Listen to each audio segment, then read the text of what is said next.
So before I start, I want you all, I'm going to ask you to participate in different ways through this. And as preparation for that, I want you all to call to mind a situation that was really, really difficult or challenging in some way, that required you to stay engaged for a really long time, or maybe an indefinite amount of time that you really didn't know how long it would be. I want you to call to mind a situation like that, and then just sort of set it aside for the moment, and I'll get back to it in a little while. But I'm looking around at all of you, and I know that a lot of you, or maybe probably most of you, have something that jumps to mind immediately when you think of something like that. And that's going to be important in this sermon. Now, most of you probably heard that Congressman John Lewis passed away this weekend from cancer. John Lewis was the son of sharecroppers. And in 1965, he was brutally beaten when he participated in the march in Selma, Alabama. He was a nonviolent activist who spent his whole life fighting for social justice. And he paid a pretty heavy price for that over the years. He was beaten many times. That beating was not the only one. He was beaten severely many, many times, and was arrested and put in jail many, many times. So he continued despite a lot of hardship, and I can imagine, at least, that there were times when he just thought, this isn't worth it. This isn't worth the price I'm paying for this. I'm just going to let other people pick this up. But he never did that. He kept going and kept going and kept going, and was still engaged in that fight until he died. Almost exactly a year ago, last July, he tweeted the following. He said, "Do not get lost in a sea of despair. Do not become bitter or hostile. Be hopeful. Be optimistic. Never, ever be afraid to make some noise and get in good trouble, necessary trouble. We will find a way to make a way out of no way." And then a few days after that, or earlier, he tweeted, "Our struggle is not the struggle of a day or a week or a month or a year.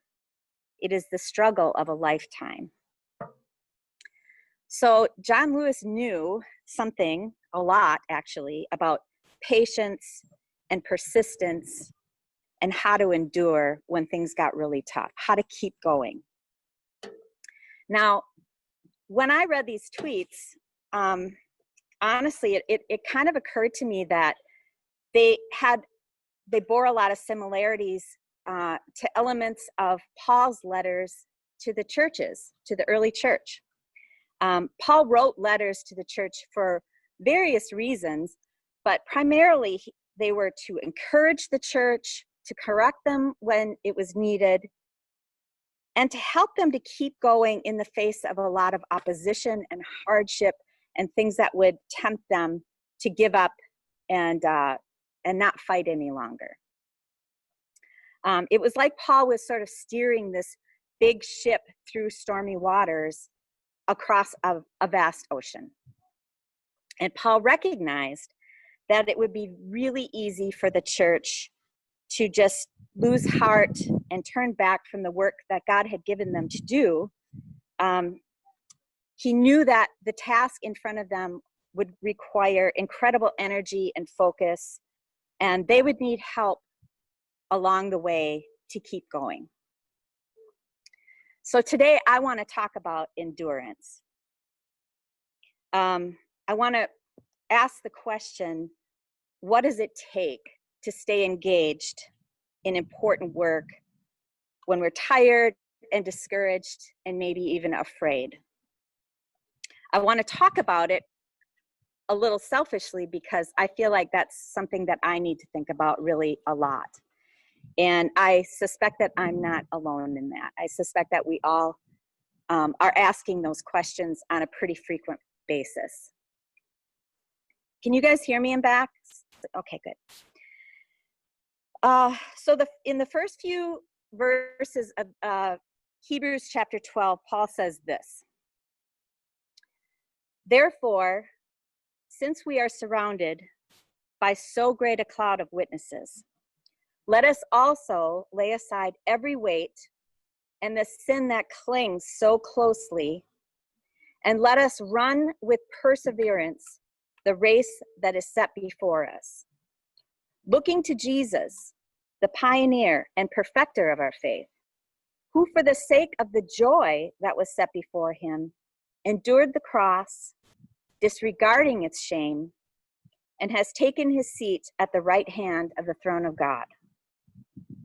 Consider him who endured such hostility against himself from sinners, so that you may not grow weary or lose heart." So Paul uses this metaphor of a race, and we can assume from his choices of descriptors that the perseverance, the endurance that he was talking about, an extended race, like a marathon rather than a sprint. Is there anybody here who's run a marathon before? Okay. I kind of want to hear from you. What did you do to prepare for that, and what did you do to get through that marathon well?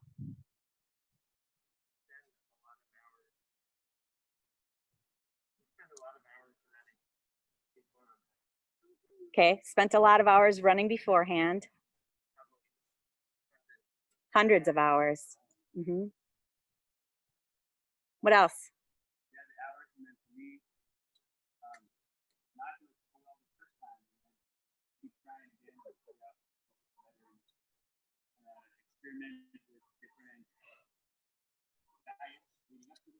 Mm-hmm. Yeah. So I did a few minutes of research. So obviously I'm an expert on marathons. But yeah, exactly what you said. You do a lot of things to take care of yourself. You run a lot. You practice. You not only have to run a lot, but you also have to pay attention to the breaths in between the runs. You can't run every day and expect to endure through that.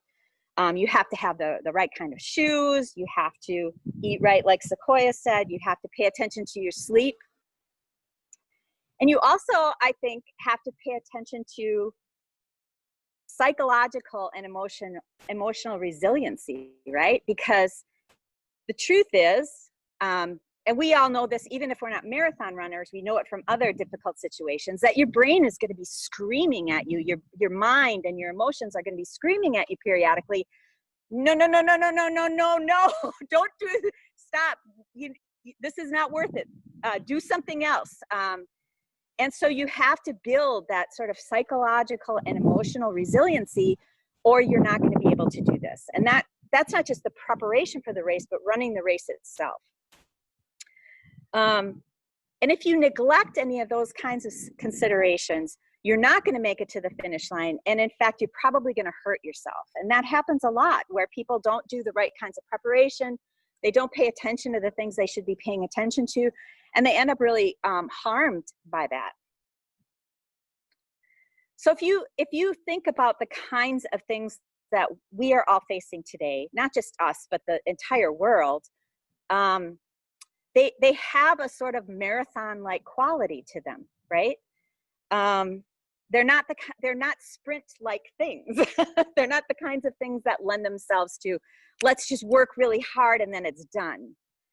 COVID does not look like it's going anywhere anytime soon, and that is going to require a lot from us. We're going to have to be creative and resilient and pay attention and really do a lot of work so that we don't get tired and sort of give up.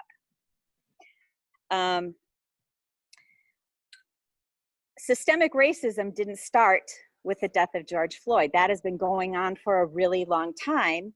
And as we engage in and imagine together how we can participate in issues around social justice, those things also don't lend themselves to quick or easy solutions. I mean, think about John Lewis. He spent his entire life fighting really, really hard.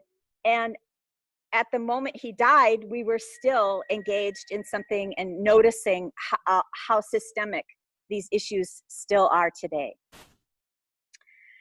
And these are just sort of the big, sudden, earth-shattering things that have come up recently, or they haven't come up recently, but that are requiring all this energy for us and are going to require something of us for a very long time. There's also sort of, each of us have things, many things, that are requiring our attention and our care, things where we can't really afford to just give up, okay? So all of this at once. And so I'm asking the question, what can we do? What can we do to keep going and stay resourceful when we are on these roads that are long and hard, and where honestly, the outcome is uncertain. We don't really know what this road looks like. And so rather than, as I thought about how to talk about this, I realized we have not only a wealth of wisdom from all of your experiences, but there's something more compelling than me sort of making a list of ways that we can help one another and stay engaged. If all of you have to sort of dig in your own personal experience, it's more compelling, it's more authoritative. Your own experience will trump anything that I can tell you, and probably you know a lot more about this, or at least as much about these things as I do. And so I want to take some time.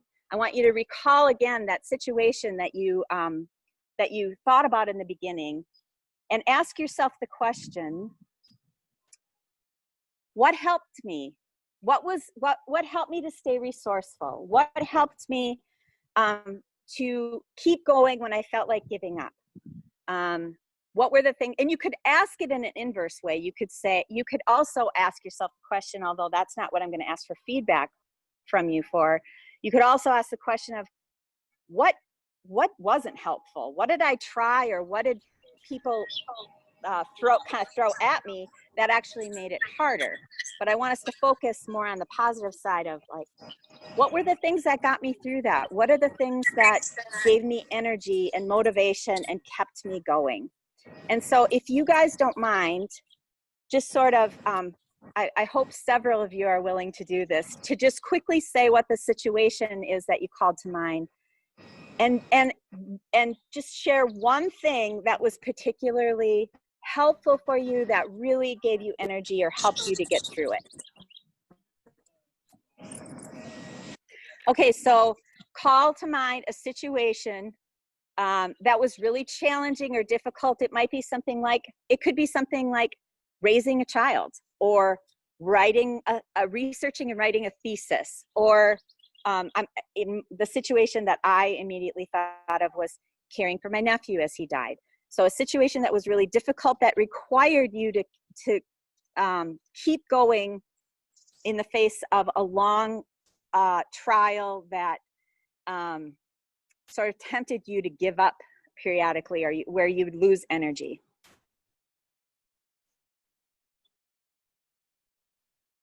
So as a truck driver, I drive long distances, which can be challenging.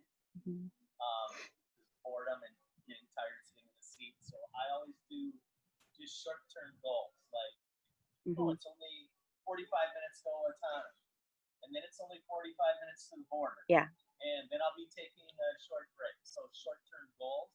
Okay. To help break up the long-term. Yeah.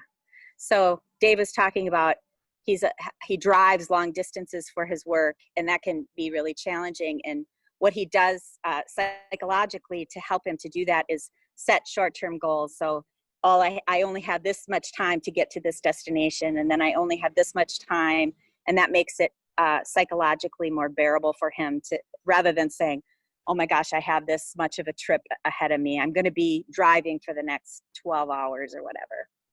Thank you.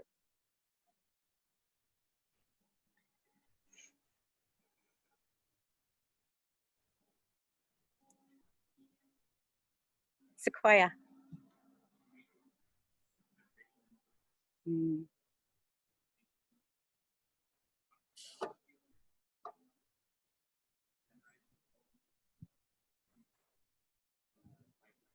Mm-hmm. Okay.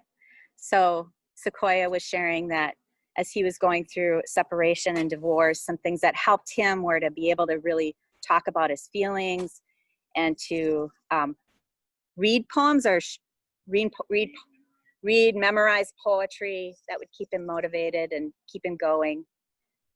Thank you.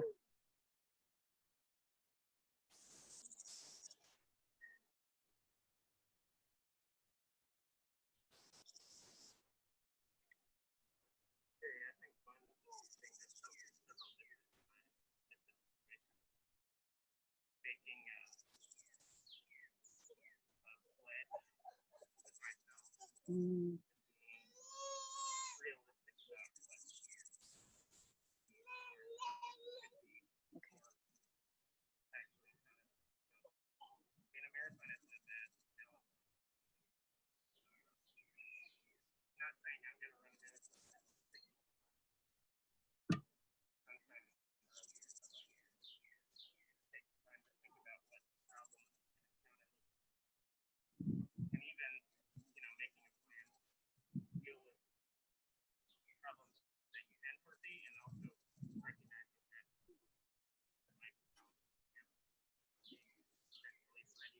Yeah.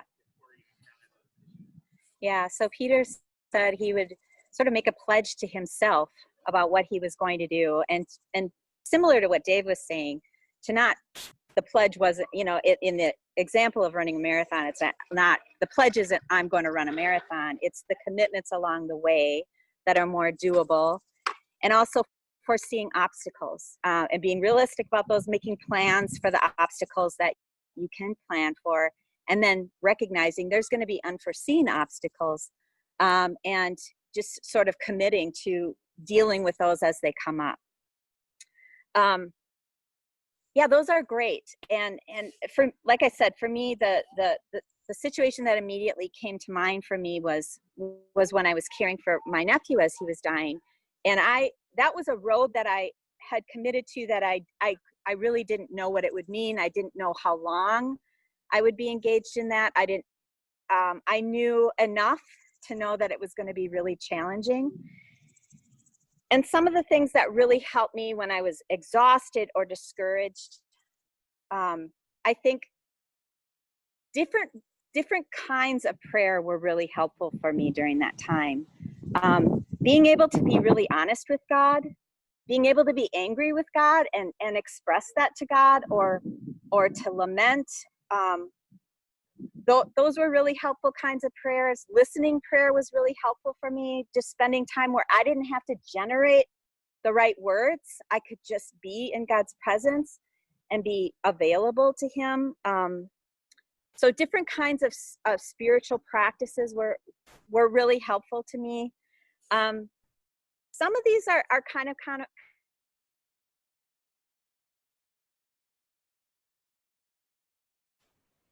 right, Bonnie, that last week. It's really was really important to me to be able to recognize for it and celebrate little accomplishments that didn't seem very significant, but they were important to me. Connection, having, just honestly, there were times where somebody would just say a few words and say, you're doing a great job. How can I help? Or any of those things. Just the connection of my friends and my family really, really to me. Good self-care, I know mostly about by not doing it. I know that not doing very good self-care was one of the things that made it more difficult for me. And I wish I would have been better at that. Hobbies or different things, my art, when I could get to it, really was helpful for me. Getting out and taking breaks and experiencing God in nature was really important to me. And those are the kinds of things that when you're doing really big, important work seem trivial, and there's a huge temptation to just neglect those things. And I think that's a huge mistake. It was important for me, and I think it's important in a lot of these long-term things, to let go of the need for certain outcomes. To just know that, I'm again thinking about John Lewis. If the outcome he needed to keep going was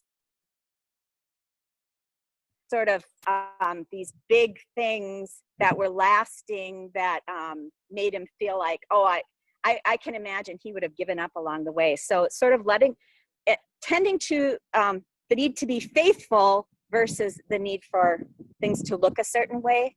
Like, what do I just need to do? What do I need to do? That's what I'm going to focus on. And then at the end of it, cultivating love as a motivator. So when we're doing hard things, when we're up against obstacles, it's real easy to turn to emotions like anger as a motivator to keep going, or there's any other number of emotional things that you could use, and some of them are very energetic and they'll work for a little while, but I think that they end up backfiring if love isn't the primary thing underneath it. So you can have all those emotions aren't bad, but if sometimes love, when I'm really grounded in it, creates some anger and creates some sadness, and that's fine. Those are all fine. But the base of it, the thing that has to be the means and the end, is the love of God, and the Holy Spirit that's motivating us to love. That's the reason we do anything that we do. If you look at 1 Corinthians 13, 4-8, it says love is patient. So it's got all these enduring words in here. Love is kind. Love is not envious or boastful or arrogant or rude. It does not insist on its own way. It is not irritable or resentful. Does not rejoice in wrongdoing, but rejoices in truth. It bears all things, believes all things, hopes all things, endures all things. Love never ends. And so it's this endless well of resources that we can go to over and over again to keep us going. So I hope we can all commit ourselves to God and to one another, to sort of keep these things in front of us, and to help one another to get through what is just guaranteed to be a really difficult stretch for us. And we don't know what it looks like, and we don't know when it'll end, any of these things. But we know we have work to do, and we have to help one another to stay with it. So with that, are there any questions or comments or anything?